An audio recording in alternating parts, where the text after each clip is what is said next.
Job chapter 2. How many of you have read ahead? Have you read ahead? Yeah, that's okay. It's not cheating. You can read ahead. Why do you think Satan wants Job to curse God so bad? He wants to be worshipped. Good answer. He wants to be what? He wants to be right. Yeah.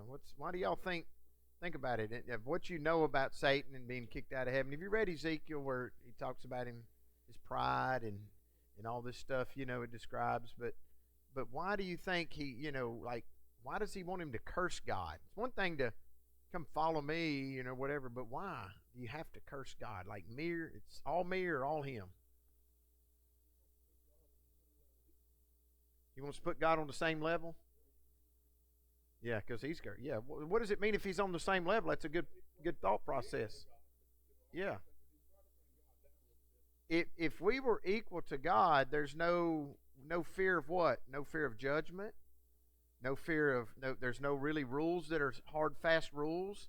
It's like, okay, that's your suggestion, but I think I'll go my way.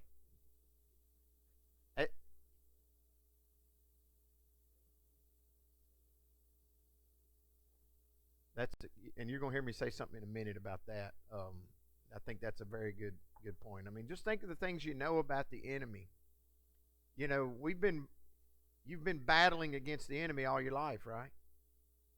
Or I probably should say that sometimes we give in, we work with the enemy more than we battle against him. If you think about it. Because what does he present?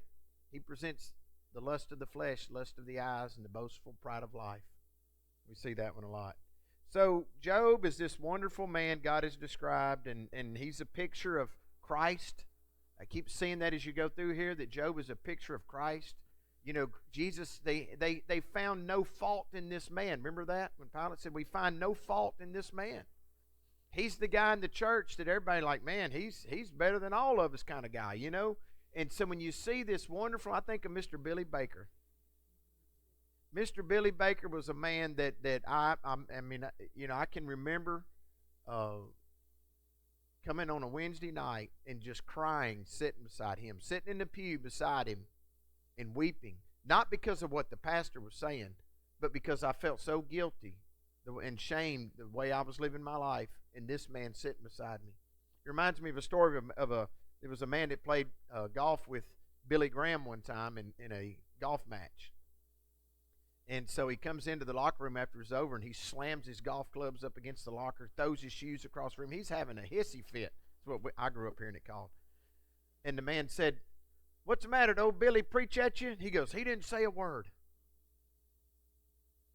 Just the conviction. Y'all know what I'm talking about? So just be thinking about that as you go through the rest of this week, about why would Satan want Job to curse God so bad? And this wonderful man, he's taken everything from him, all his kids, all his wealth, it's gone. And Job worships. He's just worshiping, okay? So look at chapter 2 starting tonight. And we're going to see Satan comes back before God. There was a day when the sons of God, who are they? Who are the sons of God in this context? The angels, okay? The angels came to present themselves before the Lord. They're showing you into heaven. What are we seeing happens? The angels are always going before the face of the Lord. You can read that in other passages. You look at in Isaiah 6, when you read about that, in Ezekiel, you see these passages about the angels who are always before the Lord. They're messengers. It's like they're just there before the Lord, waiting for the Lord to dispatch them. If that's a scene, if I can paint that in your mind, that the angels are there, they're receiving them. Where do you want us to go, Lord? We saw in our study of Matthew that these children, we will see it, these children, that their angels are always before the Lord. And it gives us a glimpse into heaven that angels are real. We can't see them right now, but I got a feeling from my studies that there is a spiritual battle going on around us here that we can't see. And that we have these angels, and I mean, you read in Daniel, remember when Michael the archangel, he's dealing with Satan and he gets held up, or the demons, he gets held up.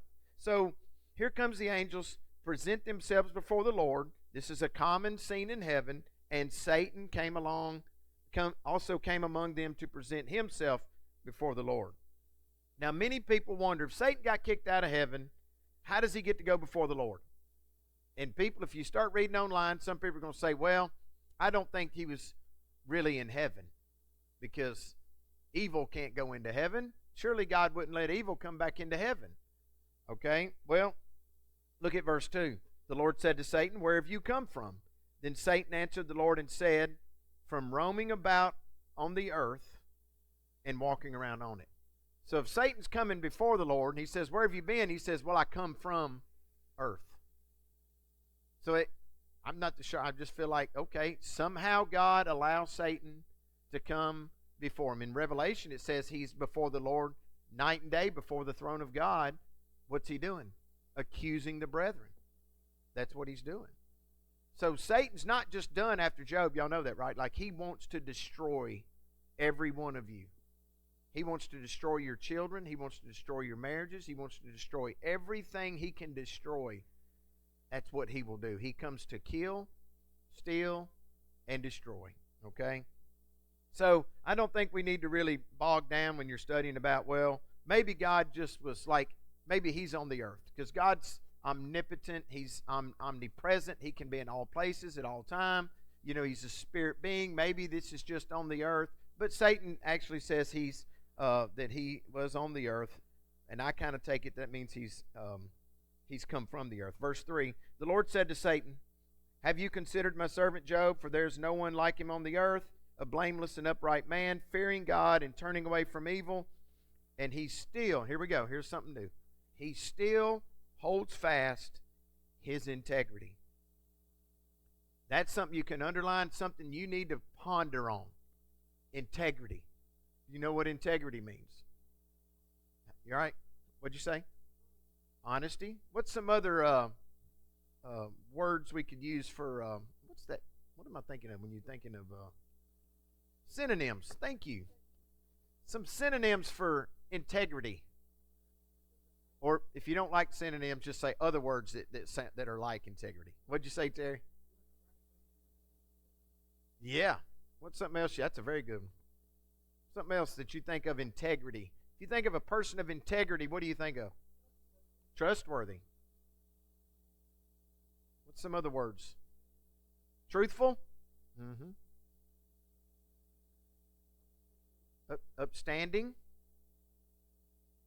How about consistent? They don't waver. Anybody else got anything about integrity?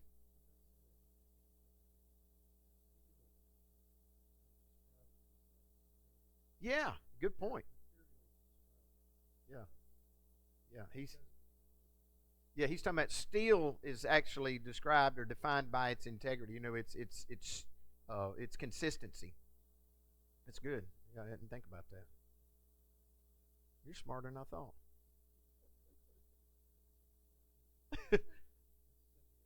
So, God, wouldn't that be sweet for God to describe that about you, that you're a person of integrity? You know, and look, maybe you say, listen to me, it is never too late to become a person of integrity. Everybody in here, we've had times in our life that we were the opposite of integrity. So you're all in the same boat with me. You thought I was going to say all of y'all, right? We have had many times that we were not these definitions of integrity, but it's never too late to become a person of integrity. And so God recognizes, he tells Satan there, he holds fast. I like the wording Holy Spirit used there. He holds fast his integrity. It's important to him. It's important to Job. Okay? And although you incited me against him to ruin him without cause. Now, this is what we were discussing some last week. You know, is Satan just doing this? Has God got a hand in it? Yeah, he's saying right here, you incited me against him. He can't do anything that God doesn't allow. God is actually and purposely involved in all good and evil. There's nothing, right? And you read it that he, in Isaiah, when we read that passage, when he says, do I not form darkness and create calamity? You know, I do all these things. So that's why I keep stressing to you, when you're dealing with people who say, God would never do that, don't be speaking for God. Just because you don't want a God that would allow this to happen, don't mean you get to speak for him. Because God's showing us clearly here, he allowed it. Now, does God want Job to suffer like that? I don't think God in his love for us wants us to suffer, but he allows it. But what do we see? We keep talking about each week. We're going to see it as we go through this book in Romans 8 in the end, that he works all things together for good, right? To those who love God and to those who are called according to his purpose. So apparently the Lord let Satan come back and communicate. So verse 4 and 5. Satan answered the Lord and said, skin for skin. Yes, all that a man has, he will give for his life. However, put forth your hand now and touch his bone and his flesh. He will curse you to your face. It seems Satan would be thinking, well, God, no wonder he hasn't cursed you, because you haven't really hurt him. That's because Satan doesn't know love. If Satan knew love, parents in this room, what hurts more? You to suffer and die, or your children to suffer and die? You know why we all say that? Because we know love. Satan doesn't know love. Satan's thinking, you just took his kids and all his stuff, but you touch him. That's where you'll get him, because if he's selfish like me, he's not going to care about all that other stuff. But you going after him personally, he'll turn on you, God. That's his point here. He'll turn on you. He'll curse you, okay? Verse 6, so the Lord said to Satan, behold, he is in your power. Only spare his life. And I keep thinking about this scene in heaven. Here comes Satan. Jesus says the whole world lies in the lap of the evil one. He is the prince and the power and the ruler of this age. That he is this powerful, demonic, he's Satan. But yet he's standing there like a little child. He can't do anything until God says. Now, does that comfort y'all? Can you imagine if God wasn't in sovereign control over that? We think we see evil now, but there's an evil coming, the Bible describes in the end time and the tribulation time, that's far worse than has been or ever will be. We haven't seen anything yet. These people that think that the Christians are going to take over the world and hand the keys of the kingdom to Jesus, and when he returns, that's not biblical. My Bible says that it's going to be awful in the end. And then he comes, right? And then the Lord Jesus comes. So I thought it was neat to point out that God says, behold, he is in your power. But what's his condition there? Can't kill him. Spare his life. You can't kill him. And then verse 7, Satan went out from the presence of the Lord. What did I say last week? Don't you know he's making as fast as he can get to him? God has given him permission. I can go do whatever I want to him, but I can't kill him. What do you think is in his evil mind?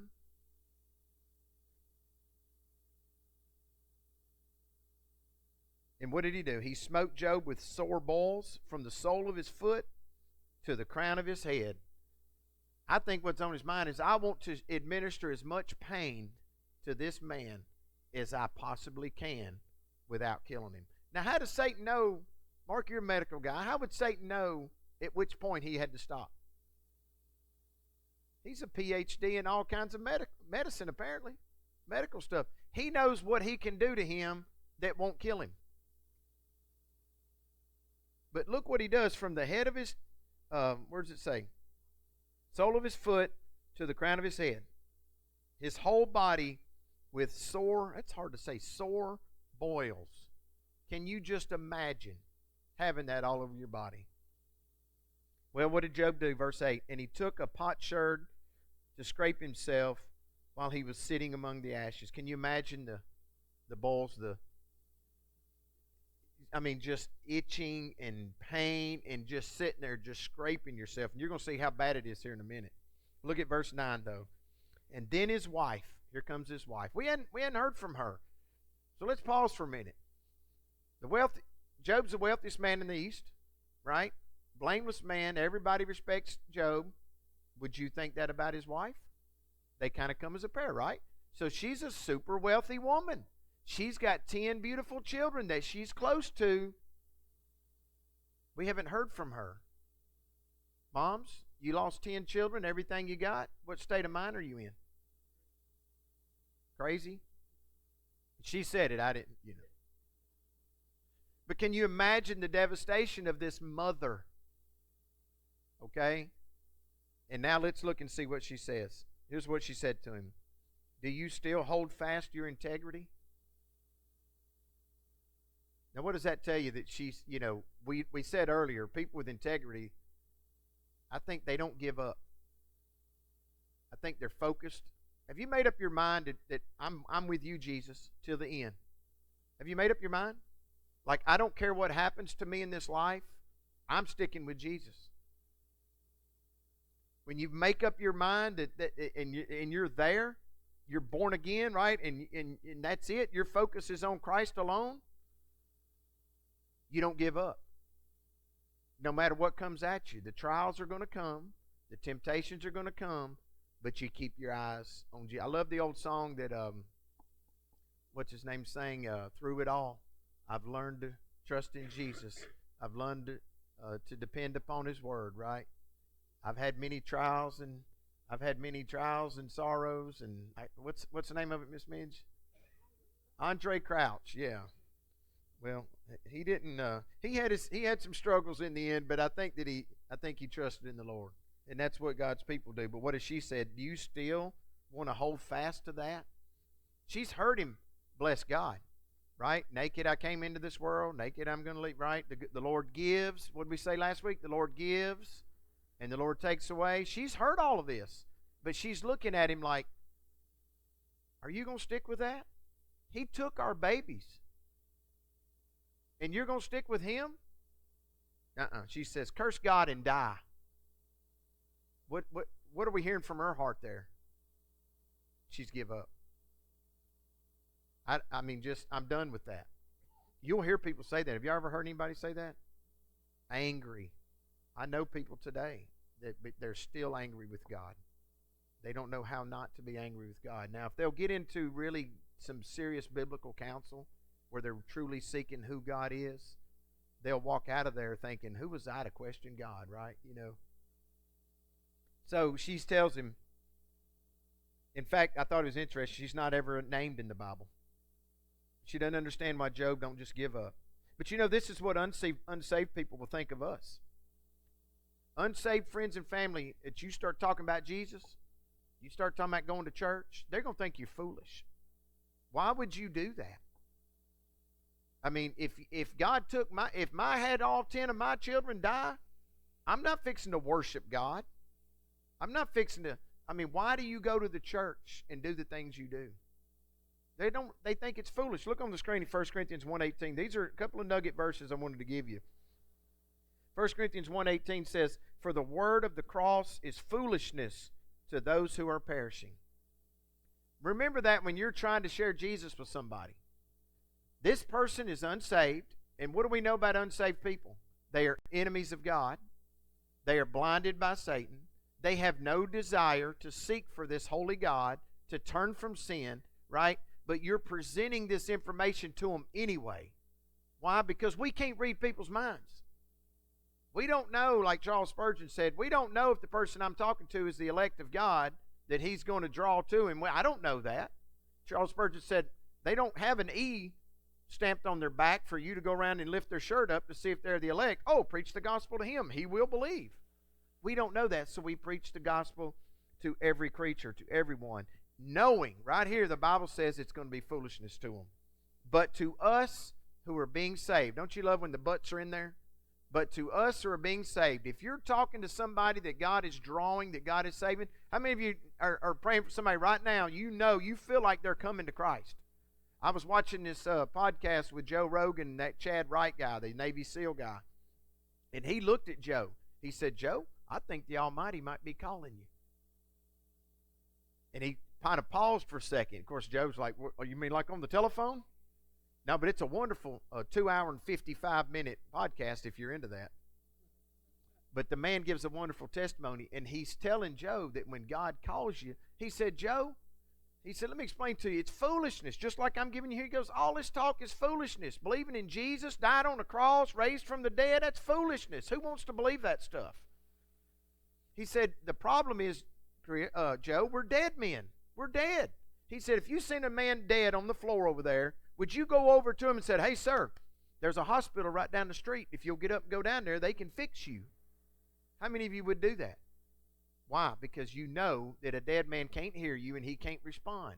He said that's our problem. We think the message of the cross of Jesus Christ, going to church, being a Christian is foolish. It's stupid in our modern vernacular. But to us who are being saved, it is the power of God. Don't you want people to know the power of God? This is what Job sees, the power of God, but his wife doesn't. She doesn't see it. In fact, 1 Corinthians 2:14 is another one. But a natural man does not accept the depths of the Spirit of God. Think about what's all taking place in this scene. The man's lost everything and 10 children. The natural man can't understand that. They can't see it, right? They're just blinded. They're stuck in their own little things. But he says they are foolishness to him, and he cannot understand them because they are spiritually examined. Well, let's move on. What does Job say to his wife? But he said to her, you speak as one of the foolish women speaks. It's interesting. The New Testament uses the same language. It's foolish. You're foolish. The Bible actually says the fool has said in his heart, there is no God. It's foolish.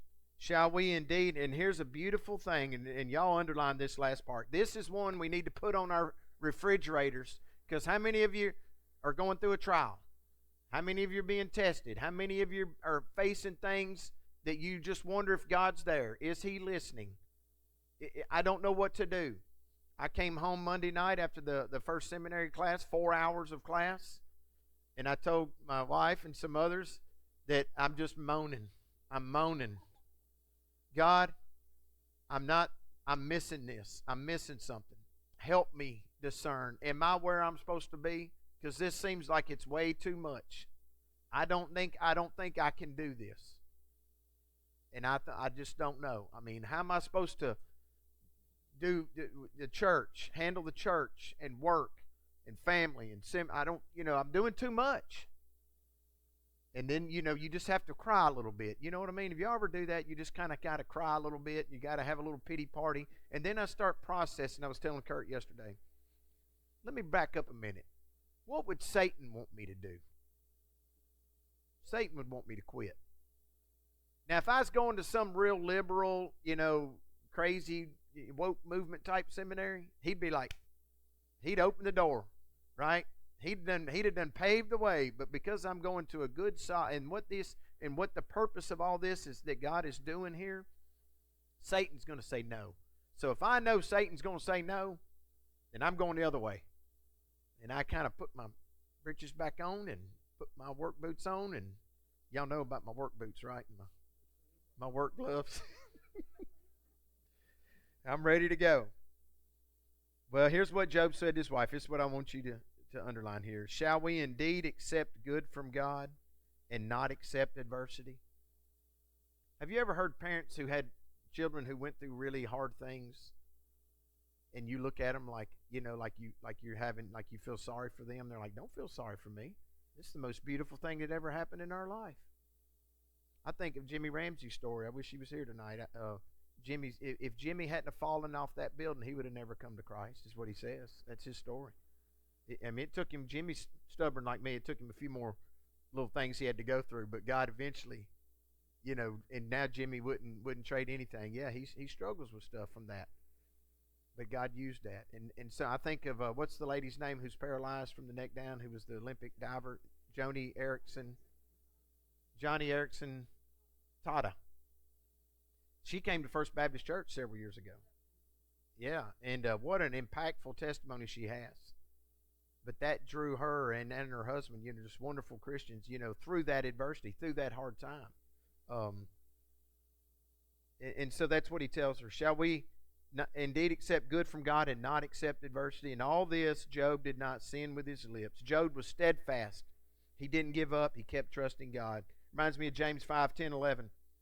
As an example, Job is an example, James tells us. Brothers, of suffering and patience, take the prophets who spoke in the name of the Lord. Behold, we count those blessed who persevere. You have heard of the perseverance of Job and have seen the outcome of the Lord's dealings, that the Lord is full of compassion and is merciful.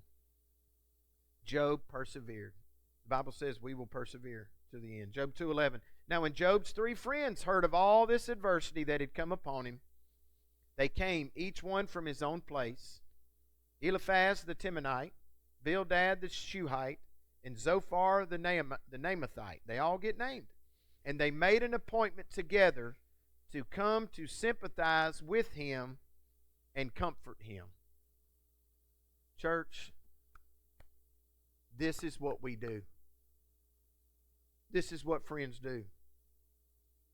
We go. When they're in need, when they're hurting, you go. That's what we do. And you will never regret it, I'm telling you. I never will forget the night when Kaylee died, the people that started pouring into our home.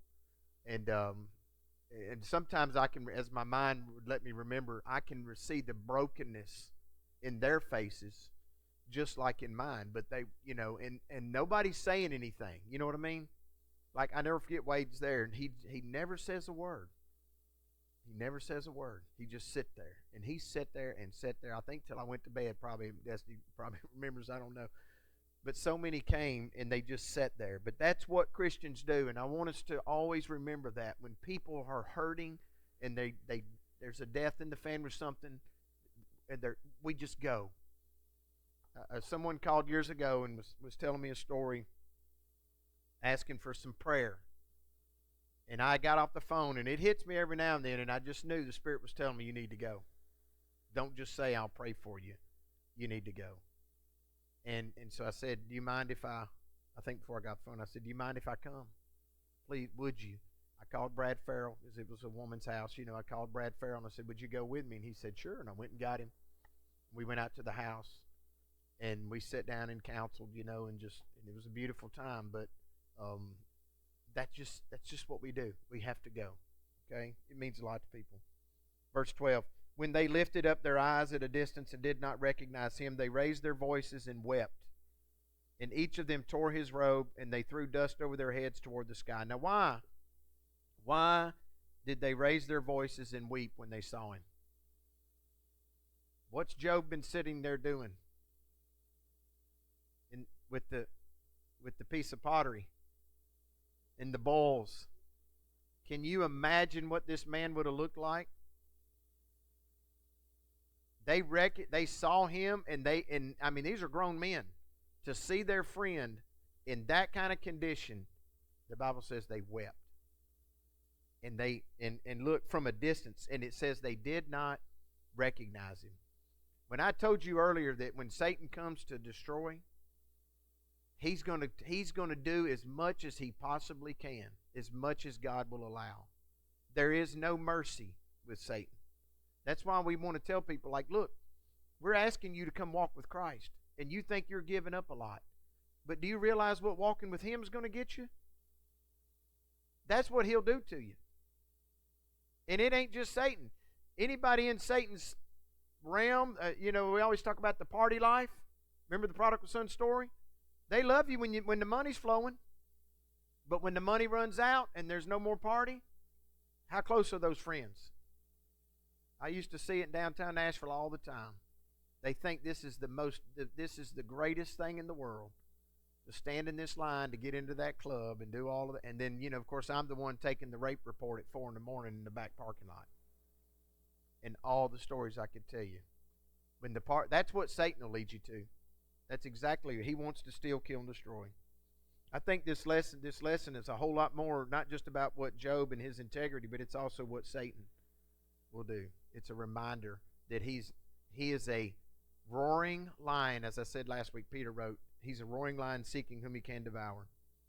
But this shows us how bad it looked. They didn't even recognize him. And that Satan will go as far as he possibly, that God will let him. In last verse 13.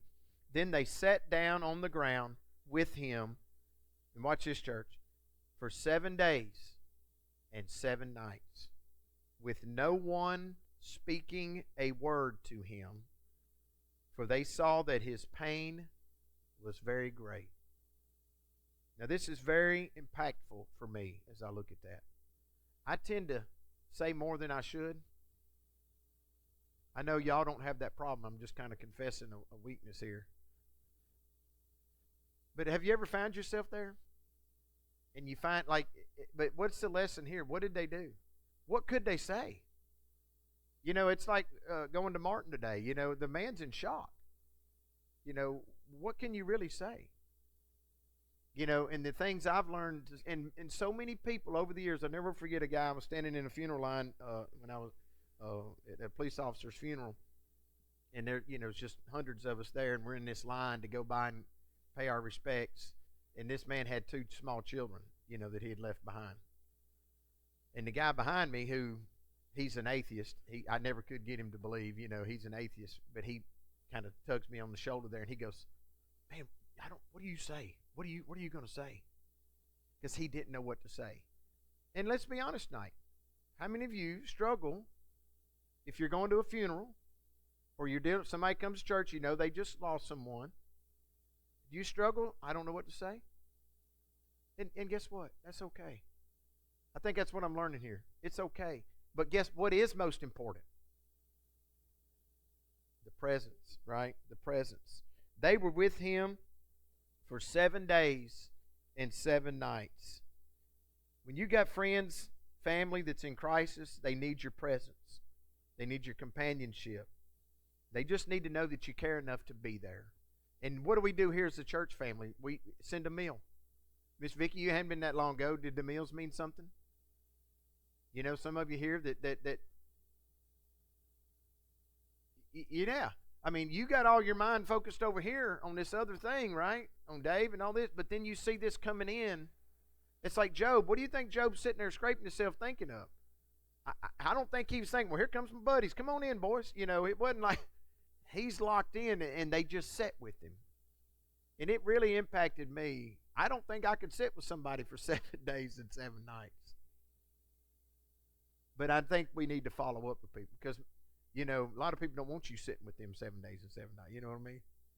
But you can follow up with them. Every funeral, I always tell people, look, when their loved one passes, we're all with them right now today, and we're going to go have this big meal with them, and we're going to love on them, and they're going to feel this comfort of that family and friendship, and it means a lot. But in the next days is when it's really hard. You been there? When you're all alone, you know, and I think about Martin tonight, you know, there by himself, you know, that's awfully hard. It's awfully hard. All right, I'm done. So, but I want to hear from you guys. What is